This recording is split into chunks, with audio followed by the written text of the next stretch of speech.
ओम नमः शिवाय। दोस्तों, हम फिर उपस्थित हैं आपके बीच में एक नई जानकारी तथा एक नए वीडियो के साथ।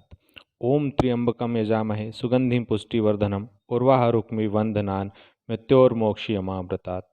अर्थात हम त्रिनेत्र को पूजते हैं जो सुगंधित है, हमारा पोषण करते हैं। जिस तरह फल शाखा के बंधन से मुक्त हो जाता है, वैसे ही हम भी मृत्यु और नाशवरता से मुक्त हो जाएं। ये मंत्र का हिंदी उच्चारण था, हिंदी अनुवाद था। चलिए जानते हैं कि महामृत्युंजय मंत्र की उत्पत्ति तथा महामृत्युंजय मंत्र की रचना किस ऋषि ने की।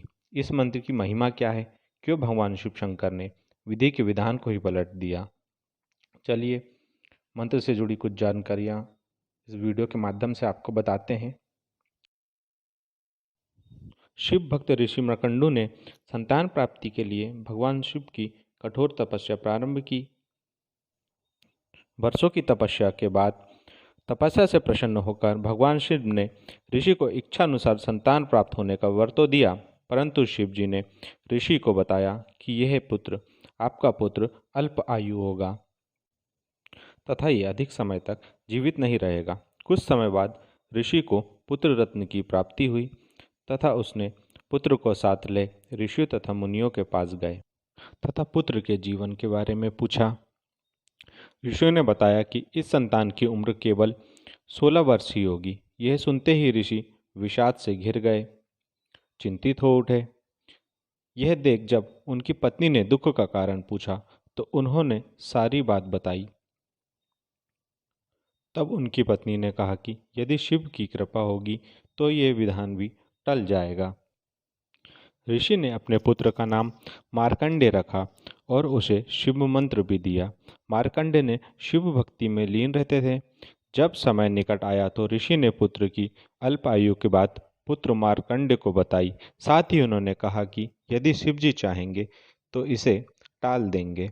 माता पिता के दुखों को दूर करने के लिए मार्कंडेय ने शिव जी से दीर्घायु का वरदान पाने के लिए शिव जी की आराधना शुरू कर दी और शिव जी का कठोर तप करने लगे।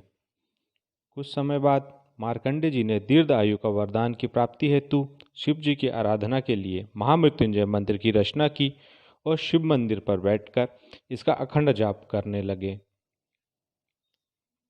समय पूरा होने पर मार्कंडेय के प्राण लेने के लिए यमदूत आए, परंतु उन्हें शिव की तपस्या में लीन देखकर वे यमराज के पास वापस जाकर पूरी बात बताई। तब मार्कंडेय के प्राण लेने के लिए यमराज स्वयं आए।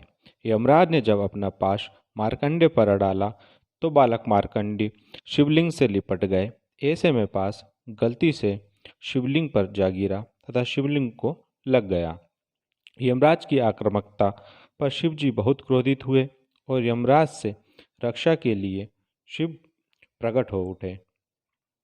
शिव जी के प्रकट होते ही इस पर यमराज ने विधि के नियम की याद दिलाई। तब शिव ने मार्कंडेय की दीर्घायु का वरदान देकर विधि के विधान को ही बदल दिया। तब यमराज ने बालक मार्कंडेय के प्राण छोड़ दिए और हाथ जोड़कर कहा, मैं आपके भक्त मार्कंडेय द्वारा रचित महामृत्युंजय मंत्र का जाप करने वाले जीव को पीड़ा नहीं दूंगा। आगे चलकर बालक मार्कंडेय महान ऋषि के रूप में विख्यात हुए और मार्कंडेय पुराण की रचना की।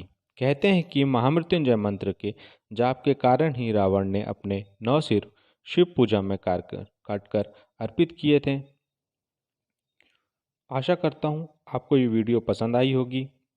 आप सबकी अच्छे स्वास्थ्य की कामना किए। मिलते हैं फिर एक नए वीडियो तथा एक नई जानकारी के साथ। ओम नमः शिवाय।